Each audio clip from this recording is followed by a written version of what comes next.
হাজবেন্ডকে জড়িয়ে ধরছিলাম লাস্টবারের মতো, দেখলাম আরে রক্ত, আমার দুই হাতে কত যে রক্ত ছিল, কত রক্ত, কত রক্ত। আমার হাজবেন্ড অনেক কষ্ট পেয়ে মারা গেছে, অনেক কষ্ট পেয়ে মারা গেছে। আমি জীবনে ভুলতে পারবো না, আমার সারা জীবনের আক্ষেপ থাকবে। আমি আমার শাশুড়ির হাতে পায়েও ধরে বলেছিলাম যে আমার একটু সংসারটা করতে দেন, আমার শাশুড়ি আমাকে সংসার করতে দেয়নি। আমার আক্ষেপ থেকে যাবে, আমার বয়স কুড়ি, আমার সারা জীবনের আফসোস থেকে যাবে আমার হাজবেন্ডকে নিয়ে, যাকে আমি জীবনে প্রথমবার ভালোবেসেছিলাম। আমার স্বামীকে, তাকে নিয়ে আমার সংসার করা হলো না। আমি কিভাবে বাঁচবো? ও নিঃশ্বাস নিতে পারতেছে না, ওর গা কত যে শক্ত ছিল, ঠান্ডা ঠান্ডা, ওর হাত পা শক্ত। ও যে কত সুন্দর ছিল, ও যে কত সুন্দর ছিল, আমার হাজবেন্ডের মতো সুন্দর ছেলে আমি দেখি নাই আমার লাইফে, আমার লাইফে দেখি নাই। ও আর আসবে না, ও আমাকে এসে জড়িয়ে ধরবে না।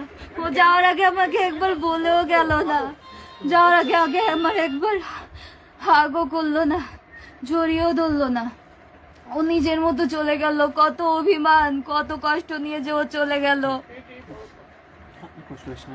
কত অভিমান নিয়ে চলে গেল। আমাকে নিয়ে যেতে পারতো, ও তো আমাকে ভালোবাসতো, ও তো জানতো আমি ওকে ছাড়া বাঁচবো না।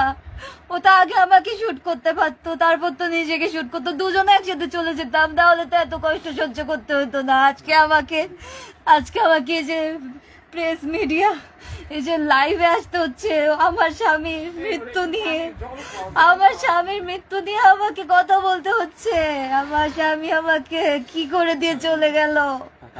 ওর মায়ের দায়িত্ব সেই দুই ভাইয়ের উপর, ওর সয় সম্পত্তি সবকিছুর উপর দিয়ে গেল, আর আমার দায়িত্ব দিয়ে গেল ওই কয়েকটা স্বর্ণের উপর, কয়েকটা স্বর্ণের উপরে। আমার হাজবেন্ড সৎ মানুষ ছিল, ওর স্বর্ণ বেশি নাই। আমাদের বাসা তো সিলগালা করা আছে, টিম ঢুকুক বাসায়, টিম ঢুকে যত স্বর্ণ আছে বের করে আনুক, দেখুক তারা কয়টা স্বর্ণ আছে। ওইটুকু স্বর্ণের উপর আমার জীবনের দায়িত্ব দিয়ে গেল, যে কিনা আমার সারা জীবনের দায়িত্ব নিয়েছিল।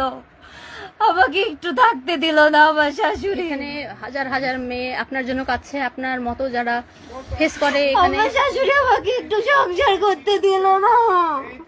আমার স্বামী অনেক আফসোস নিয়ে মারা গেছে।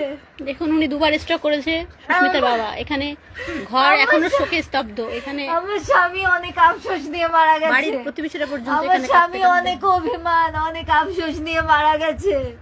ওর মায়ের প্রতি ওর একরাশ অভিমান ছিল যে মা কেন বুঝে না যে তার ছেলে কিসে সুখী থাকবে, সে বুঝে না যে তার বউ ভালো না থাকলে সে কিভাবে সুখে থাকবে। আমার স্বামীর এত আফসোস অভিমান নিয়ে, এত কষ্ট দিয়ে নিজেকে নিয়ে মারা গেল সে।